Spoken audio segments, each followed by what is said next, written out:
Heavy Metal Even. Oggi abbiamo il piacere di analizzare l'esordio di un gruppo che riesce a coniugare con successo e molta epicità heavy metal classico e Megadeth.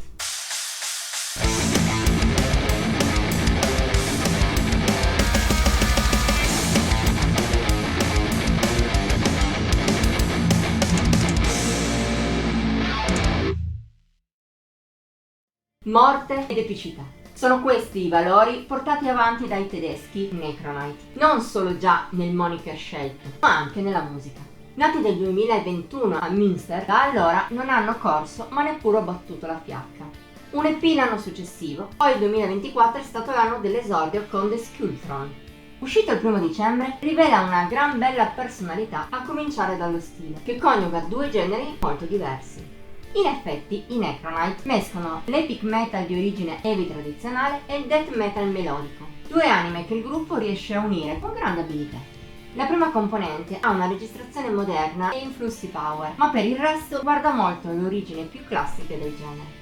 La seconda invece si situa a metà tra Amon Amarth e i dischi degli Unleashed, che cercavano l'epicità tra metà anni 90 e inizi 2000, seppur i tedeschi la affrontano in maniera meno confusa e meglio pensata degli svedesi.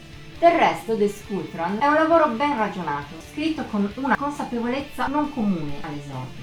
Che siano le componenti principali oppure i piccoli influssi presenti, come già detto a volte dal Power, altrove invece da Viking, Black o Doom, i Necronite hanno scritto e realizzato la loro musica in maniera certosina. Tutti i dettagli sono al posto giusto, dall'intreccio tra metal classico e death al groove di Mirko Wollenberg, adatto alla musica, passando per atmosfere battagliere al punto giusto. Il lato migliore del disco sono però le partiture di chitarra di René Klaas e di Kilian König, che siano riff, armonie o assoli si rivelano sempre calibrate al meglio. Sono questi i fattori vincenti di canzoni come l'iniziale Awaken the Phoenix. Mette subito in chiaro il dualismo della musica dei Necronite tra ritmi incalzanti, momenti melodette classici, ma anche aperture notevoli nei refrain. Oppure possiamo citare la veloce Griffin Banners, più ispirata dagli Amon Amarth, ma senza mancare di un bel tocco di atmosfera e di ariosità. O ancora la conclusiva Sword of Judgment. Tra alcune dissonanze black metal, ritmi coinvolgenti, un'anima rassegnata a nuovi chorus vincenti, chiude il disco come meglio non si poteva. Il meglio di The Skullthrone è però la coppia formata da The Prophecy e Fallen Knight.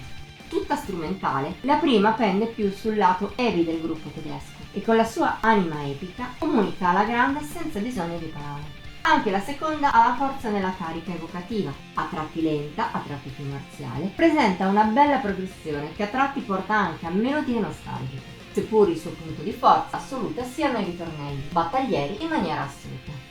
Contando che nulla è scaletta e meno che gradevole, il risultato è ottimo, incisivo, godibilissimo lungo tutti i suoi quasi 37 minuti.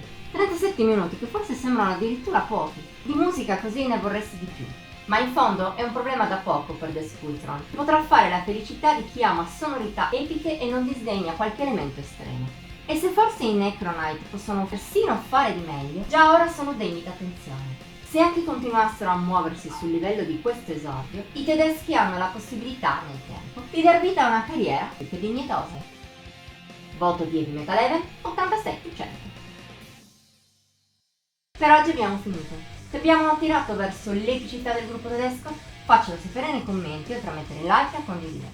Puoi inoltre iscriverti al nostro canale e attivare la campanella per non mancare neppure uno dei video pubblicati ogni settimana. Infine puoi seguirci su Facebook, Instagram e Pinterest. Al solito trovi i link in descrizione. Ci vediamo la prossima volta!